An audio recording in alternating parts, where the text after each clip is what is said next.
শুভ সকাল সবাইকে আমন্ত্রণ জানাচ্ছি মেরিল স্প্ল্যাশ রাঙা সকাল অনুষ্ঠানে। আজ ৪ বৈশাখ ১৪২২ বাংলা ১৭ এপ্রিল ২০১৫ শুক্রবার ছুটির দিন। ছুটির দিনটি সবার জন্য একটু অন্যরকমই হয়, কারণ হচ্ছে গিয়ে যে একটা কর্মব্যস্ত সপ্তাহ পার করার পর যখন ছুটির দিন আসে তখন সবাই চেষ্টা করেন একটু বেশি বেলা করে ঘুমাতে, এবং ঘুমটা খুব জরুরি হয়ে পড়ে। তারপর যাদের সকালবেলা ওঠার অভ্যাস আছে তারা তো সকালবেলা উঠেই পড়েন, এবং এই মুহূর্তে যারা টিভি সেটের সামনে বসে আছেন আমাদের রাঙা সকাল অনুষ্ঠান দেখছেন তাদের সবাইকে শুভেচ্ছা জানিয়ে শুরু করছি আজকের রাঙা সকাল। আজকে পুরো অনুষ্ঠান জুড়ে আপনাদের সাথে আছি আমি সাইমা এবং আমি কিবরিয়াও সাথে আছি। শুভ সকাল আমার পক্ষ থেকেও। রাঙা সকালে বরাবরের মতোই যেটা হয় যে রাঙা মানুষরা আসেন, বিভিন্ন অঙ্গন থেকে তারা আসেন, এবং সেই সব মানুষের জীবনগাথা, জীবনের গল্পগুলো আমরা রাঙা সকালে তুলে নিয়ে আসি আমাদের এই স্বল্প সময়ে। পুরো জীবনটা আসলে ৪০ থেকে ৪২ মিনিট কিংবা ঘন্টাখানেক সময়ের মধ্যে আনা সম্ভব নয়, কিন্তু আমরা দেখানোর চেষ্টা করি যে একজন সফল মানুষ কিভাবে সফল হন, চড়াই উতরাই পেরিয়ে কিভাবে তিনি নিজেকে প্রতিষ্ঠিত করেন সমাজের চারগণ্ডির মধ্যে। যেসব গল্প শুনে আমাদের স্ক্রিনের সামনে দর্শকরা অনেকে অনুপ্রাণিত হন এবং দিনটাকে নতুনভাবে শুরু করেন বলে আমরা বিশ্বাস করি। আজকে প্রথম ঘন্টায় যিনি আমাদের সঙ্গে রয়েছেন তিনি একজন লেখক এবং গবেষক সিদ্দিক মাহমুদুর রহমান। চলুন আমরা তাকে শুভ সকাল জানাই। স্যার শুভ সকাল। সবাইকে শুভ সকাল। কেমন আছেন? আছি, চলে যাচ্ছে আর কি। আমরা বরাবরই চেষ্টা করি আমাদের যিনি অতিথি আসেন তার একদম শৈশব থেকে তার জীবনী শুনতে। আমরা একটু শুরু থেকে শুরু করি। শৈশব কোথায় কেটেছে, কোথায় বড় হয়েছেন, কেমন ছিল সেই শৈশব? আমার জন্ম যশোরের খড়কিতে। আচ্ছা। আমার বাবা কাজ করতেন কলকাতাতে, ওখানে পাকিস্তান হাই কমিশন অফিসে কাজ করেছেন। তার আগে উনি ছিলেন শিক্ষা বিভাগে, ডিপিআই এর পিএস হিসেবে তিনি কাজ করতেন। তো সেই সময় মা ওখানে যশোরে তার বাবার বাড়ির কাছে একটা জমি কিনে ওখানে ঘর করে, মাটির ঘর আর কি, তো ওখানে থাকতেন এবং সেখানে আমার জন্ম বেলা 10টা-11টার দিকে আর কি। তো তারপরে ওই ৩-৪ বছর ওখানে কেটেছে। 1948 সালের 11ই সেপ্টেম্বর আমরা ঢাকায় চলে আসি। আচ্ছা আচ্ছা। বাবার কাছে। তো ওইখানে আসার দিন একটা মানে একটা দুঃখজনক ঘটনা, যে আমরা জানতাম না, যে আমরা বেরিয়ে দেখি যে গাড়ি ঘোড়া কিছু চলছে না। আচ্ছা আচ্ছা। সেদিনটা হচ্ছে কায়েদ আজম মোহাম্মদ আলী জিন্নাহর মৃত্যু দিবস। আচ্ছা। সমস্ত পাকিস্তান বন্ধ হয়ে গেছে, ফলে সেদিন আমরা যেতে পারিনি। আমরা রাতে সব ওই অবস্থায় ময়লা কাপড় চোপড় পরে, সব তো প্যাক করা, ময়লা কাপড় চোপড় পরে রাতে শুয়েছি। সকালবেলা উঠে দেখি বাসায়, মানে আমি তো তখন ছোট আর কি, একদম বাসায় কিচ্ছু নেই, ঠিক গায়ের কাপড়টুকু ছাড়া সমস্ত ঘর থেকে চুরি করে নিয়ে গেছে। আচ্ছা আচ্ছা। তো আমার মেজো খালু থাকেন বাসার কাছে, উনি এসেছিলেন আমাদের তুলে দেওয়া যেতে। এসে ওই অবস্থা দেখে উনি দৌড়ে গিয়ে বাজার থেকে একটা শাড়ি নিয়ে এসে কোনো রকম মাকে ইয়ে করলেন আর কি। যাই হোক, আমরা ওই অবস্থায় যশোরে ঢাকায় আসলাম। তো ওখানে কেটেছে আমার 4-5 বছর বয়সে আমি ওয়েস্ট এন্ড স্কুলে প্রথম ভর্তি হই। আচ্ছা আচ্ছা। সেটা ওয়েস্ট এন্ড স্কুল কোথায়? ঢাকা? এটা ঢাকা পুরনো লালবাগের, লালবাগ এলাকায় থাকতাম আর কি। তো ওয়েস্ট এন্ড স্কুল মনে হয় এখনো আছে কিনা আমি ঠিক মনে করতে পারছি না, যেখানে। তো তারপরে এর মধ্যে 52 সালের দিকে আব্বা একটা চান্স পেয়ে কলকাতা হাই কমিশন অফিসে জয়েন করেন, ভিসা সেকশন। এরপরে কাহিনীটা আমরা শুনবো, তবে আমার মনে হয় তার আগে দর্শকদেরকে আপনার সম্পর্কে আমাদের জানিয়ে আসা উচিত। দর্শক, আজকে আমাদের প্রথম ঘন্টায় অতিথি হয়ে আছেন সিদ্দিক মাহমুদুর রহমান, লেখক ও গবেষক। তিনি দীর্ঘদিন প্রশাসন, জনসংযোগ, মুদ্রণ, সম্পাদনা, প্রকাশনা এবং অনুবাদ কর্মে দায়িত্বশীল পদে কাজ করেছেন। 1986 সাল থেকে তিনি এককভাবে বাংলাদেশের ডাক ব্যবস্থা ও ডাক টিকিট নিয়ে গবেষণা করে আসছেন। এই বিষয়টিতে তিনিই একমাত্র পথিকৃৎ ব্যক্তিত্ব। বাংলাদেশের ডাক ব্যবস্থা ও ডাক টিকিট সংক্রান্ত প্রথম তথ্য পুস্তিকা, বাংলাদেশের ডাক ব্যবস্থার উপর ইংরেজিতে লিখিত প্রথম সংক্ষিপ্ত ইতিহাস, বাংলাদেশের ডাক ব্যবস্থার উপর বাংলায় লিখিত প্রথম ধারাবাহিক ইতিহাস, বাংলাদেশের মুক্তিযুদ্ধে ডাক ব্যবস্থা ও ডাক টিকিট নিয়ে তার লেখা প্রবন্ধ ও গ্রন্থ প্রকাশিত হয়েছে। সিদ্দিক মাহমুদুর রহমানের প্রকাশিত একাধিক গ্রন্থ যুক্তরাষ্ট্র, অস্ট্রেলিয়া, ইন্দোনেশিয়া ও দক্ষিণ কোরিয়ায় অনুষ্ঠিত ডাক ব্যবস্থা বিষয়ক প্রদর্শনীতে প্রদর্শিত হয়েছে এবং তিনি 11টি আন্তর্জাতিক পুরস্কার লাভ করেন। চলুন দর্শক, আমরা অতিথি আলাপনে ফিরে যাই, যে জায়গাটাতে ছিলাম। তো আমরা, বাবা তো ওখানে চলে গেলেন, আমরা ঢাকাতেই থাকতাম। এর মধ্যে মা চিন্তা করলেন যে সেই সময়ের যে পারিপার্শ্বিক আমাদের যে অবস্থা, সেখানে ঠিক উচ্চশিক্ষা সম্ভব না। মা তখন এই 8-9 পাস করা, খুব যে শিক্ষিত ছিলেন বা খুব যে এনলাইটেন্ড ছিলেন তা না, কিন্তু তো কিন্তু তার মধ্যে কী করে ঢুকে গেল যে এই তখন পুরান ঢাকার একদম মানে খুব ইয়ের পরিবেশে সেখানে আমরা খুব একটা ইজিলি ইয়ে হতে পারবো না। আমার বড় বোন তখন 12-13 বছর বয়স। তো তিনি পরিকল্পনা নিলেন যে কলকাতায় যেতে হবে। তো এখন কলকাতায় যেতে গেলে অন্তত একটা বেসিক কিছু করতে গেলে এখন মেয়েকে তো অন্তত ম্যাট্রিকটা পাস না করিয়ে নিয়ে গেলে আবার অসুবিধা। ওখানে যে নতুন পরিবেশ কীভাবে সে অ্যাডজাস্ট হবে বা ভর্তি কী হবে না হবে। তিনি চলে গেলেন পাশের স্কুলে। তো সেখানে যে উনি ধরাধরি করলেন যে আমার মেয়েকে ম্যাট্রিক পরীক্ষা দেওয়াতে হবে। তো 13 বছর মেয়ে, তা তো সম্ভবই না। তো তার তো সে বহু মানে ঝগড়াঝাটি করে টোরে শেষে ওই মহিলা মনে করলেন যে নিশ্চয়ই মেয়ের বিয়ের ব্যবস্থা হয়েছে, কোনো রকমে দেখাতে হবে যে ম্যাট্রিক পাস করেছে। তো যাই হোক, তিনি রাজি হলেন। তো আপা কিন্তু সেকেন্ড ডিভিশনে ম্যাট্রিক পাস করে গেল 13 বছর বয়সে। কোন ক্লাসে ছিল এই সময়টাতে? আপা কোন ক্লাস পড়তো না, তো ও পড়তো না, মানে বাসায় পড়ে। মামা কতগুলো ম্যাট্রিকের বইটা মানে 10-এর বইটা নিয়ে এসেছিলেন, সেগুলো জাস্ট ঘরে পড়ে। আমরা যা কিছু পড়াশোনা কিন্তু প্রাইমারি সব কিন্তু বাসায়। এবং তারপরে কি আপনারা কলকাতায় চলে গেলেন? তারপরে আমরা কলকাতায় চলে গেলাম। ফাইন, এই কলকাতার গল্পটা আমরা বিরতির পরে এসে শুনছি। দর্শক, আপনারা দেখছেন মেরিল স্প্ল্যাশ রাঙা সকাল। একটু পরে আমরা আবারও ফিরব।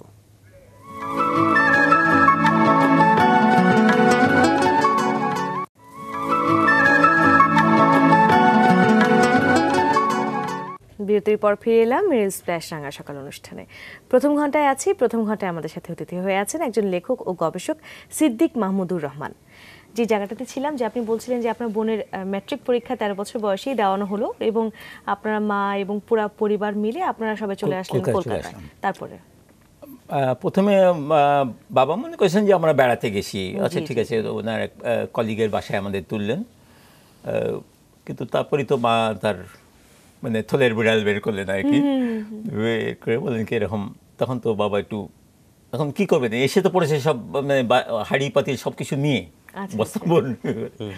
তো ওখানে আমরা যে উঠলাম, বাবার শেষে একটা বাসা দেখলেন, ওইভাবে তো থাকা যায় না।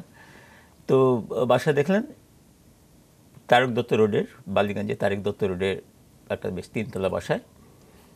তখন তো আমি খুব ছোট। তো পরে আমি জানতে পারলাম ইনি হচ্ছেন, বাড়ির মালিক হচ্ছেন কাজী আব্দুল ওয়াদুদ, সাহিত্যিক গবেষক, তার বাসায়। এবং আমরা একতলায় থাকতাম, তিনি দোতলার ঠিক আমাদের যে ড্রয়িং রুমটা বৈঠকখানা, তার ঠিক উপরের ওখানে ওনার স্টাডি। আচ্ছা আচ্ছা। আমার ওনার বই দেখে আমার খুব ইন্টারেস্ট লেগে গেল। আপনার বয়স তখন কত ছিল? 6 বছর। বাহ। এবং আমি মানে মানে আমাকে বললাম যে ওই সাপ যেমন করে ইঁদুর গিলে ফেলে, আমাকে ওই লাইব্রেরিটা আমাকে গিলে ফেললো।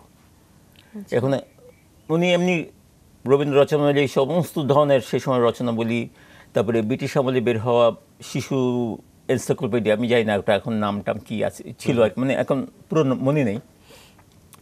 সারা ঘর জুড়ে সোফা সেট, মানে বিছনা, ওখানে একটা টেবিল ছিল, সে টেবিল খালি বই, মানে বেদখলভাবে সাজানো আর কি। আচ্ছা আচ্ছা।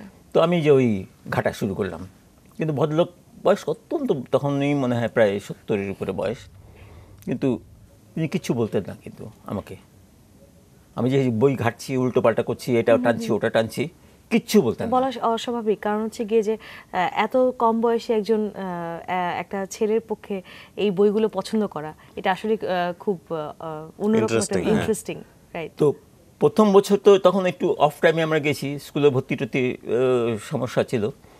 তো আমি ওই রকম বই পড়তাম, যে মানে কী যে পড়ছি, মানে কি সাবজেক্টটা কি বা কি রবীন্দ্র রচনাবলী না ওই কোনো গবেষণা তা না, কিন্তু মাঝে সামনে একটা পেলাম সেটা নিয়ে পড়তে লেগে গেলাম।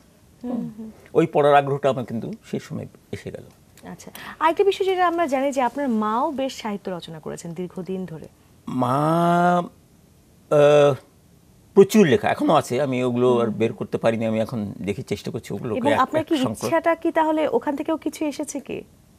আমি ওই মার বইও কিন্তু পড়তাম, মার লেখা খাতাগুলো দু একটা আনা উচিত ছিল আমার এখানে, তো ওগুলোও কিন্তু আমি পড়তাম। উপন্যাস সম্ভবত 3-4টে হবে, এবং প্রচুর কবিতা।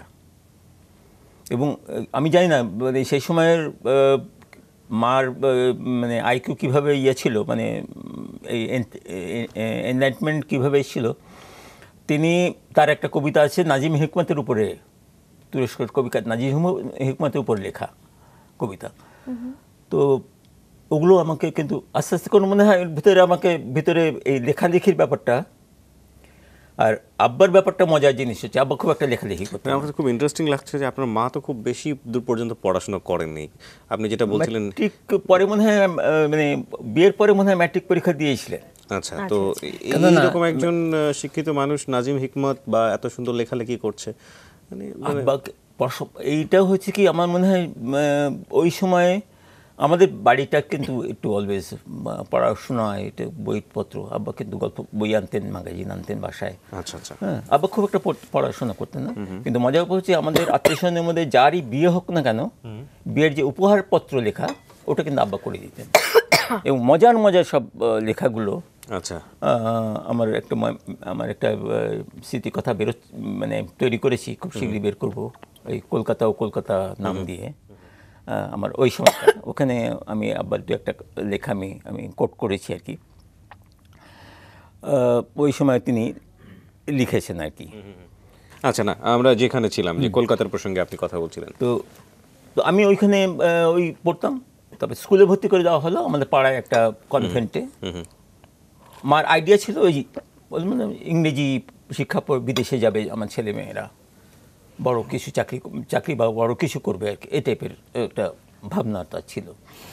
তো এই জন্য আমাকে ইংলিশ স্কুলে ভর্তি করে দেওয়া হলো। আর আপার অফ টাইম যেহেতু ছিল তখন, আপা বালিগঞ্জে মুরলীধর গার্লস কলেজে উনি ভর্তি হলেন, তাকে ভর্তি করে দেওয়া হলো। তো একদম মানে ঢাকা তো তখন একটা মফস্বল শহরের চেয়েও খুবই একটা, তারপরে আমরা যে এলাকাটা ছিলাম সেটাও আরো কনজেস্টেড এলাকা আর কি, মানে কি বলে, খুব ঘিঞ্জি এবং ছোট এলাকা বা অনেক। না, শুধু তা না, আমাদের তখন ওইখানে এই এলাকাটা শিক্ষার প্রসার কিছু ছিল না আর কি। এটা কি ঢাকার কথা বলছেন? ঢাকার কথা বলছি। আচ্ছা, তো এখানে যাওয়ার পরে কলকাতা থেকে কত বছর পরে ঢাকাতে আসলেন? আমার তখন 6 বছর বয়স। কলকাতাতে গেলেন 6 বছর বয়সে, কিন্তু কলকাতাতে কত বছর থাকার পরে ঢাকাতে ব্যাক করা? না, কলকাতা থেকে ঢাকায় আর আসিনি আমরা, আর পরে আর কি। আচ্ছা আচ্ছা। তো কলকাতা ওই আমার বোন যখন স্কুল থেকে মানে বাসা থেকে কলেজে যাবে কি করে, ট্রাম লাইন আছে, কিন্তু ওই মানে ওই ট্রাম লাইন পর্যন্ত যাবে এবং করবে, এটাই তার তখন হাত পা ঠান্ডা হয়ে যায়। আচ্ছা, আমরা এই পরের গল্পগুলো শুনবো একটা বিরতি থেকে ফিরে। দর্শক, একটা বিরতি নিচ্ছে, আমাদের সঙ্গে থাকবেন।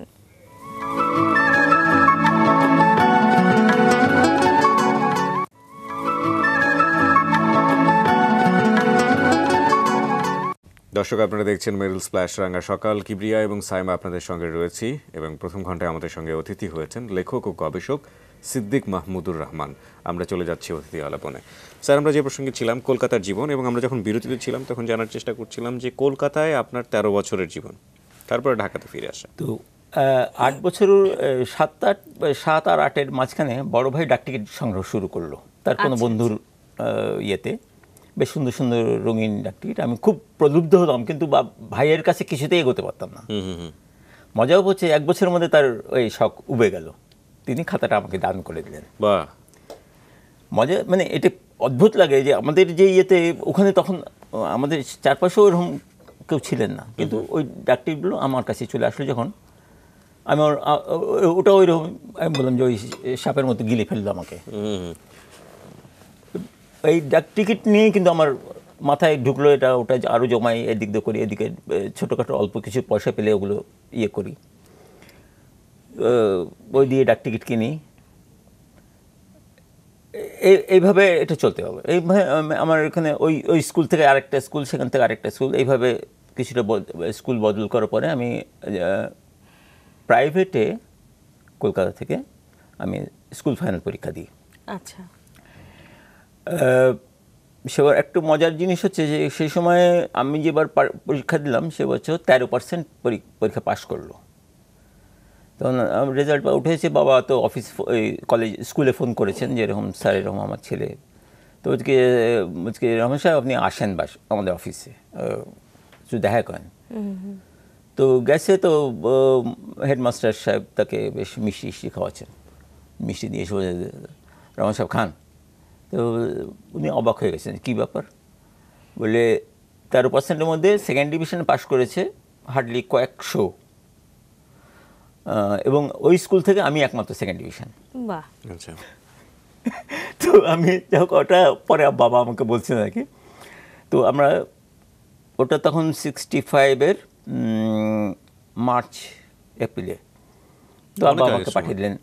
এর মধ্যে বড় আপা মাস্টার্স করছে জিওগ্রাফিতে, এসে যশোর MM কলেজ খড়কির কাছে MM কলেজে ওখানে জিওগ্রাফির টিচার হিসেবে জয়েন করছে। তো যশোরটা হচ্ছে আমাদের পুরো নানা মামা এবং সমস্ত আত্মীয়স্বজন তখন এই মায়ের দিককার তারা ভর্তি, এবং খড়কিতে নানা থাকতেন, এবং ওই পাশে প্রথম উঠলাম। নানার আবার খুব ঘনিষ্ঠ বন্ধু ছিলেন এই যশোর MM কলেজে তখন প্রিন্সিপাল হাই সাহেব, প্রফেসর আব্দুল হাই। তো যাই হোক, আবার চাকরিতে কোনো একদম সরাসরি, এবং চাকরিটাও হয়েছে কি, আমার খালাতো ভাই হেরিকেনের উপরে অ্যাপ্লিকেশনটা লিখে ওই